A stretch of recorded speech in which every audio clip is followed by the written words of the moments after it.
Gazetari dhe studiuesi Ilir Ikonomi gjatë një aktiviteti në Universitetin e Korçës komentoi mbi kërkesën e presidentit Donald Trump mbi mbylljen e zërit të Amerikës. Ai tha se kjo është diçka e trishtueshme, por presidenti amerikan ka fituar mandatin për të bërë reforma dhe do të vazhdojë agjendën e tij. Është diçka e trishtueshme për mua, por presidenti Trump ka agjendën e tij, është i zgjedhur ka një mandat për të bërë ndryshime dhe reforma.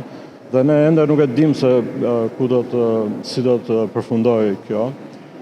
Ai nuk e ka mbyllur zërin Amerikës sepse ka një ligj të Kongresit, duhet kalojë nëpër një ligj, duhet kalojë nëpër Kongresin, nëse ai ka ndërmend ta mbyll, por ai po përpiqet të bëjë shkurtime dhe të bëjë reforma hapërha në zërin Amerikës. Ikonomi foli gjithashtu për situatën ekonomike në SBA, duke theksuar se administrata po ndërmerr shkurtime për të reduktuar borxhin e jashtëm, i cili ka arritur në $36 trilion.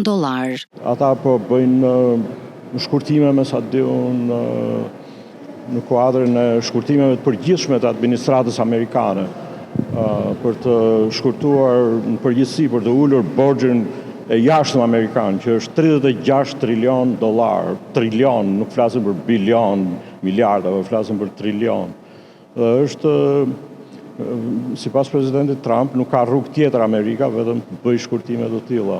Deklaratat e tij u bën gjatë aktivitetit të promovimit të librave Fanoli Apostulli dhe Fanoli Rebeli, të cilat janë vlerësuar me çmimin Lumos Këndo nga Qendra Kombëtare e Librit dhe Leximit.